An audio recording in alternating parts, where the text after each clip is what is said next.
Good morning नमस्कार ओम साईराम। आपण मानक जदि मोर भिडियोटी भल लगुए ताहले आपण माने मोर भिडियो को लाइक शेयर एवं सब्सक्राइब कर दियंतु। सब्सक्राइब बटन पाखरे थिबा बेल को क्लिक करंतु एवं क्लिक कला परे जो तीनोटी ऑप्शन बाहरुची तो ऑल को आपण माने प्रेस कर दियंतु।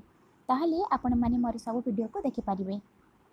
आज मु बनेबा को जाउची चिकेन बिरयानी। तो से मु 1 केजी चिकेन को भल भाव 2-3 थर धोई नहीं। लुण 2 चमच, रेड चिली पाउडर 2 चमच, हल्दी गुंड 2 चमच एवं अदा रसुण धनिया जीरा पेस्ट को भल भाव गलाई नहीं।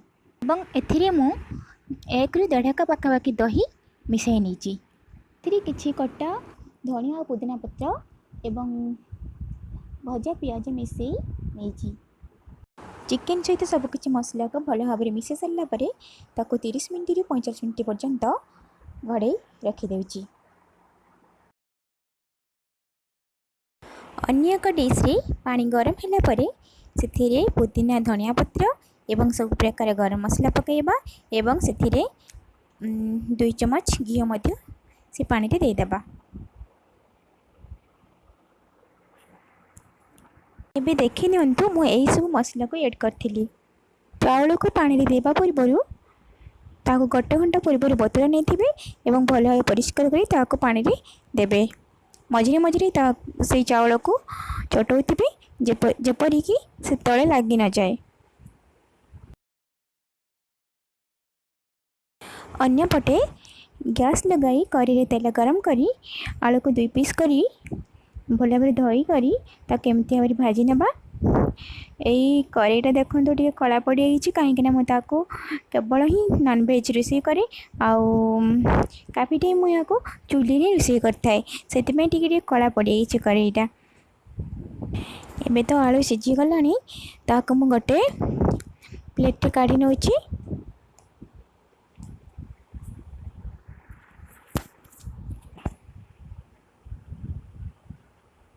आलू भाजी हो सारा से तेल रे सब प्रकार गरम मसला और पियाज पकई भाजी नेबा। जो गरम मसला मु आपन को देखैथिली। एबे से जो चिकेन जो मैरिनेट कर रखी 1 घंटा पूर्व ताको एथिरे पकई कषि नेबा।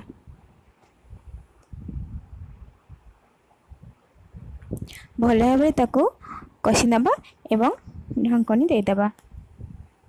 चिकेन तो कषि होइसलानी से कंचा टमाटो आ 3-4टी कंचा लंका पुदीना पत्र धनिया पत्र से आड करी पुणी थरी कषि नेबा। एबे देखंतु पूरापूरी भाव में चिकेन कषि हो गलानी। एपटे भात भी हो गलानी ताको 70-80% कुक करी पूरा करेनि ताको गोटे छंका काढ़ी नेबे। ये भी गोटे पतलारे प्रथम किसी घी देबा एवं कषाई मांस को ताको देदेबा परे से चावल को देदेबा एवं फूड कलर पकईकी येलो कलर और रेड कलर रे किसी चावल भाजी थी ताको मध्य किसी देदेबा।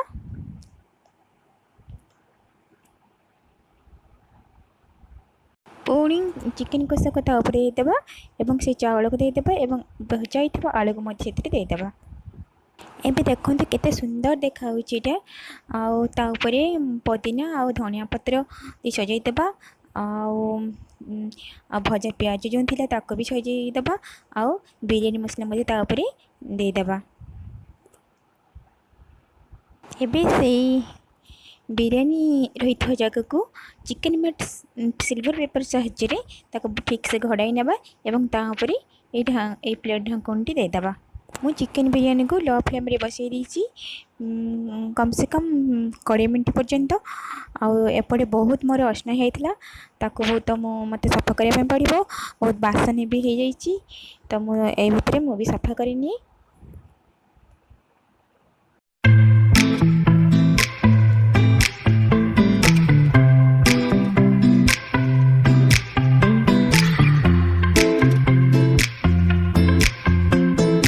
भितर 15-20 मिनिट हो जाइए मु भी मोर किचन रूम को पूरा सफा कर नहीं। एबे चलते खोलिबा केमती आमर चिकेन बिरयानी होइची। तो मु एसबू से सिल्वर पेपर को काढ़ी नौची। तो ये देखते केमती केते सुंदर हो बांफ गुड़ा सब मो कैमरा आड़ को आसूची आ बहुत खुश भी होईची। एबी मु चिकन बिरयानी पूरा प्रस्तुत करनी ता सहित पापड़ सालेड और चिकन करी भी प्रस्तुत करनी। एबे मु तो जाऊँ खायापी। आपण को वीडियो केमती लगिला मते निहाती कमेंट्स जणाइबे एवं सब्सक्राइब करने को भूलिबेनी।